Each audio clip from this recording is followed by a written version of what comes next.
Donc je reviens ici dans Photoshop. Et donc, qu'est-ce qu'on a d'autre? Ben, pas grand-chose. Ah si, on a dans le groupe on a des calques d'ombre et de pénombre. Ah tiens, c'est bizarre. Le groupe, il a été coloré pour qu'on voit bien ce qu'il contient. Mais on ne l'a pas encore fait pour les calques ici.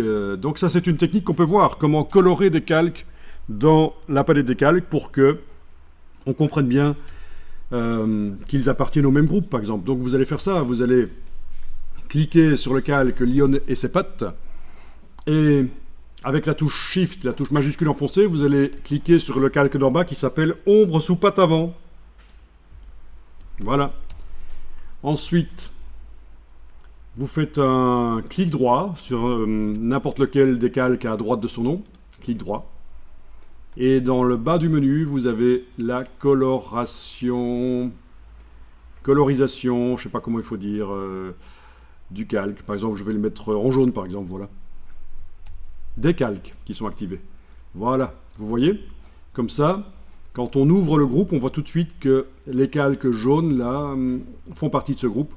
Alors évidemment, ici, c'est une image qui a peu de calques, mais imaginez que vous avez une image avec plein de groupes différents. Ça va vous aider de pouvoir colorer comme ça. Quand vous allez ouvrir le groupe, vous allez tout de suite voir que ça fait partie... Ah, puis on pourrait aussi peut-être colorer le groupe, carrément, en jaune aussi. Voilà.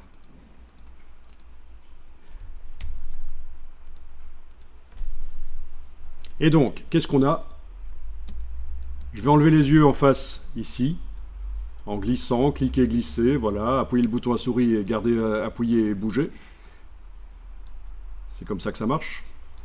Donc on a les ombres sous la patte avant. Je le réaffiche, voilà. Donc il s'agit simplement, si je le déplace, il faut que je l'active. Il ne suffit pas juste de l'afficher, il faut aussi l'activer. Si je le déplace avec l'outil de déplacement, on va voir que c'est bêtement une ellipse aplatie. C'est une brush aplatie. CTRL Z, commande Z, j'annule le déplacement. On a l'autre calque là, les ombres sous les pattes arrière. Évidemment, ce n'est pas obligatoire de renommer les calques comme ça, c'est pour la démonstration. Mais si je fais ça dans la vraie vie, je ne vais pas commencer à renommer les choses. Je sais très bien voir facilement que c'est l'ombre sous la patte arrière. Hein. Mais pour la démonstration, c'est bien. Et alors, ce qui est important pour amener du réalisme, c'est que le corps de la lionne fait également une ombre. Et c'est ce qu'on appelle donc la pénombre. C'est une ombre qui est moins forte. Voilà. C'est ça qui apporte le réalisme. Et si je clique sur cette pénombre, vous allez voir dans le haut de la palette des calques qu'elle a été mise en opacité réduite, 29% dans ce cas-ci. D'opacité, alors que les autres ombres, sous les pattes arrière, c'est 100%, sous les pattes avant, c'est 100%, mais donc celle-là, elle est aussi sombre que les autres, sauf que vu que le calque a été mis à 29% dans ce cas-ci, elle paraît plus claire.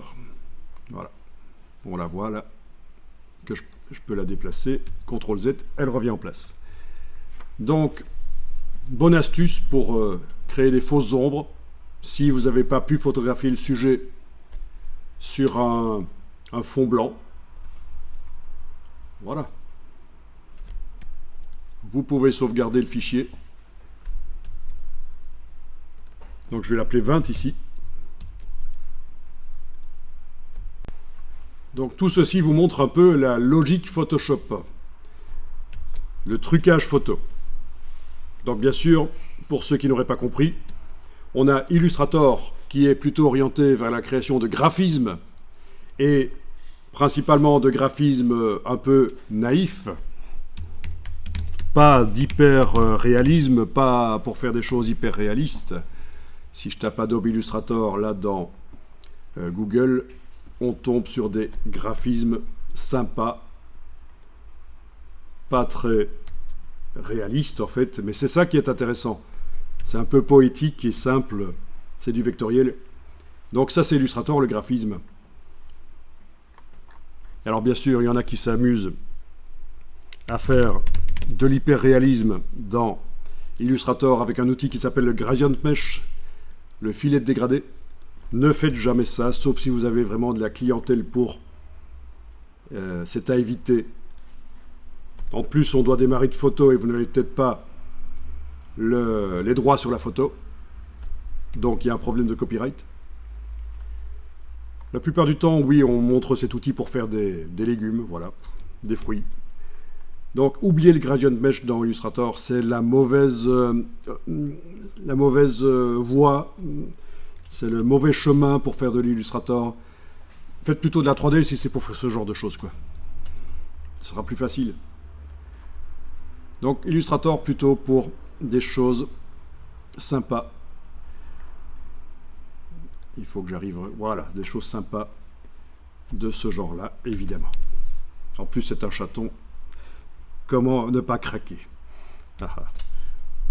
Je rigole. Alors, InDesign, c'est pour faire des documents longs, des magazines très complexes avec beaucoup de photos, beaucoup de textes, beaucoup de choses différentes, ou alors des documents longs, des rapports d'entreprise. Donc c'est le InDesign, évidemment.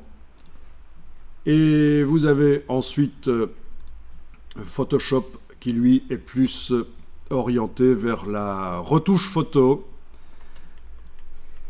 et le trucage photo. Donc ça c'est du InDesign, des triptyques, des choses comme ça. Voilà. Tout ce qu'on voit dans les librairies, quand on entre dans une librairie, s'il en existe encore près de chez vous, ça devient rare. Ça a été fait avec InDesign, il y a beaucoup de chance. Donc Photoshop, c'est plutôt pour la retouche et les trucages photo, évidemment. Plus ou moins complexe. Voilà. Plus ou moins complexe. Et bien sûr, il y a l'intelligence artificielle qui arrive, qui est dans Photoshop, qui est dans Illustrator, et qui commence à remettre tout en question. Des choses qui, avant, prenaient des heures pour apprendre comment les faire, maintenant, un enfant de 12 ans, en 1 minute, peut le faire. Donc ça remet... Mais ça, c'est les métiers du graphisme, ça a toujours été remis en question. À l'arrivée de l'ordinateur dans les années 80, pour la publication assistée par ordinateur, la PAO, ça a été une remise en question. Depuis lors, tout a été une remise en question. Les sites web,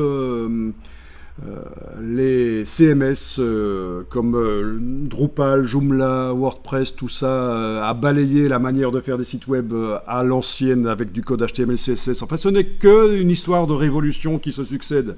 Le graphisme, l'infographie. Donc, si vous vouliez un métier facile, il fallait aller élever des chèvres et les traire et faire du fromage. Ici, ça n'arrête pas de bouger en infographie. Alors, vous allez double-cliquer sur Déformation de la marionnette. Alors, Déformation de la marionnette, ce n'est pas un filtre qui vient du menu filtre, il vient en fait du menu édition. Il se trouve là, Déformation de la marionnette. Mais n'allez pas l'activer dans le menu édition, parce qu'il est déjà sur le calque. Donc, je vous rappelle que parce que c'est un objet dynamique, quand on met des choses dessus, ça peut apparaître comme ça. On peut le désactiver, essayer, enlever l'œil. Voilà. En fait, là, vous voyez la photo d'origine. Enfin, pas encore tout à fait. Et là, vous voyez qu'on a tourné la tête et qu'on a peut-être affiné un peu le corps, on a bougé un peu le corps. Oui, les pattes arrière ont été bougées. Donc, le double-clic sur le mot déformation de la marionnette. OK. Vous amène les punaises. Et là, vous allez pouvoir tester. Il y a beaucoup de punaises, en fait. Donc, pour enlever les punaises, ben, ce serait peut-être bien de cliquer sur elles et de faire la touche Delete sur le clavier. Voilà.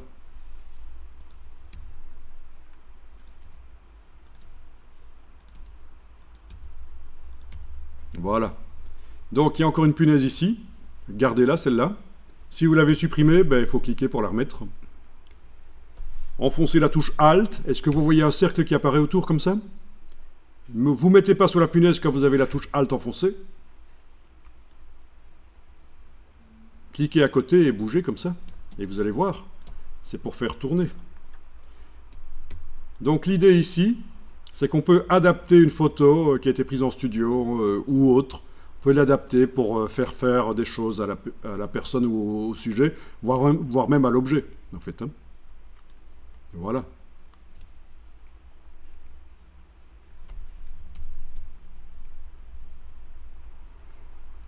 Bon, quand vous avez vu ça, vous pouvez cliquer sur le petit V là au-dessus.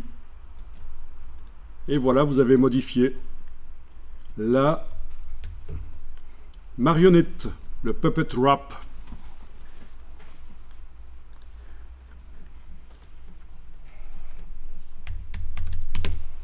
Puppet wrap.